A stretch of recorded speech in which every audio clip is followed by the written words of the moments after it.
PCS ज्योति मौर्य के सफाईकर्मी पति बोले राजनीति में उतरूंगा। प्रयागराज में केशव मौर्य से मिले अफसर, बोली पति से समझौते की गुंजाइश नहीं। यूपी की पीसीएस अफसर ज्योति मौर्य के सफाईकर्मी पति आलोक मौर्य चुनावी मैदान में उतरना चाहते हैं। मंगलवार यानी 5 मई को आलोक अपने साथियों के साथ प्रयागराज में डिप्टी सीएम केशव मौर्य से मिलने पहुंचे। जब केशव का हेलीकॉप्टर पुलिस लाइन में उतरा तो आलोक उनके स्वागत के लिए पहले से खड़े थे।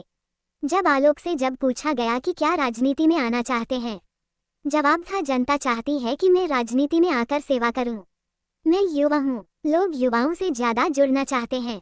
प्रधानमंत्री भी कहते हैं कि युवाओं को राजनीति में आगे आना चाहिए। मैं उन्हीं से प्रेरित होकर शायद अगला कदम राजनीति की तरफ बढ़ाऊं। दरअसल ज्योति और आलोक के बीच तलाक 16 समझौते का मामला फिर चर्चा में है। इस बीच आलोक ने कहा कि मामला मीडिएशन सेंटर मध्यस्थता केंद्र में है। परिवार टूटे नहीं बसे, इसकी कोशिश है। कोर्ट भी इसी को प्राथमिकता दे रहा। जल्द ही पॉजिटिव न्यूज मिलेगी। इस बारे में जब उनकी पीसीएस पत्नी ज्योति मौर्य से बात की गई तो उन्होंने कहा, वे आलोक कहाँ जा रहे, किससे मिल रहे, इससे मुझे क्या।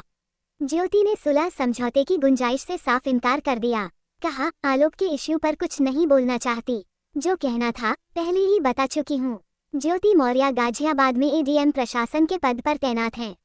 इससे पहले भी ज्योति ने दैनिक भास्कर से बातचीत में कहा था कि तलाक फाइनल स्टेज पर है, अब समझौते की गुंजाइश नहीं है, बस कुछ दिन की बात है। आयोग बने तो पुरुषों को प्लेटफॉर्म मिले, आत्महत्याएं रुकें। प्रतापगढ़ में बतौर सफाईकर्मी पोस्टेड आलोक मौर्य ने दैनिक भास्कर से बातचीत में पतियों के उत्पीड़न का मामला उठाया।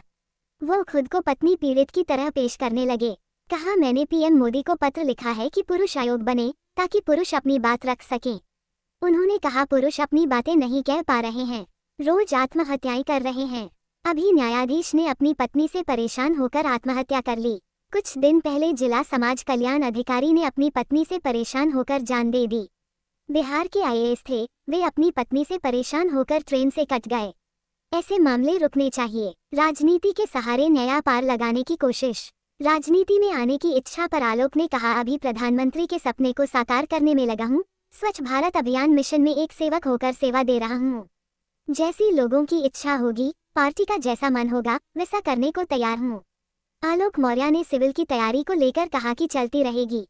आलोक ने ज्योति के अफेयर सहित रिश्वत के भी लगाए थे आरोप। आलोक ने पत्नी ज्योति मौर्य पर दूसरे अधिकारी से अफेयर के आरोप लगाए थे।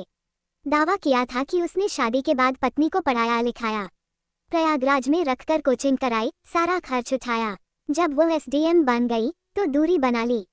आलोक ने पहले एक डायरी पेश करते हुए दावा किया था कि इसमें ज्योति के एसडीएम पद पर रहते हुए हर महीने ली जाने वाली रिश्वत की रकम का जिक्र है।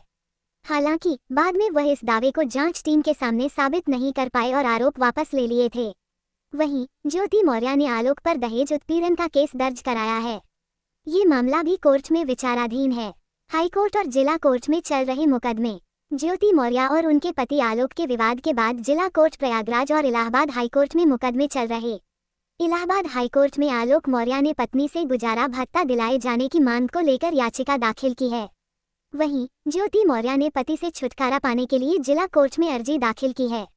दोनों बेटियां भी ज्योति मौर्य के साथ गाजियाबाद में रहकर पढ़ाई कर रही हैं, जबकि आलोक मौर्य प्रतापगढ़ में पंचायती राज विभाग में सफाईकर्मी के पद पर हैं। ज्योति मौर्य का टीचर से अफसर बनने तक का सफर। ज्योति वाराणसी जबकि आलोक मौर्य आजमगढ़ के रहने वाले हैं। उनकी शादी करीब 16 साल पहले 2010 में हुई थी। 2009 में आलोक का चयन पंचायती राज विभाग में चतुर्थ श्रेणी कर्मचारी के रूप में हुआ था। शादी के 2 साल के अंदर ही ज्योति मौर्य सरकारी टीचर बन गईं। टीचर की जॉब मिलने के बाद भी उनकी प्रतियोगी परीक्षाओं की तैयारी जारी रही। सचिवालय में समीक्षा अधिकारी बनी। फिर उनका चयन एसएससी में भी हुआ, लेकिन महाराष्ट्र लोकेशन मिलने की वजह से ज्वाइनिंग नहीं दी। साल 2015 में उनका चयन यूपीपीसीएस में हुआ और वह एसडीएम बनी। उसी साल जुड़वां बच्चों की मां भी बनी। भास्कर, इन पॉइंट्स पर तय होती है मेंटेनेंस की रकम।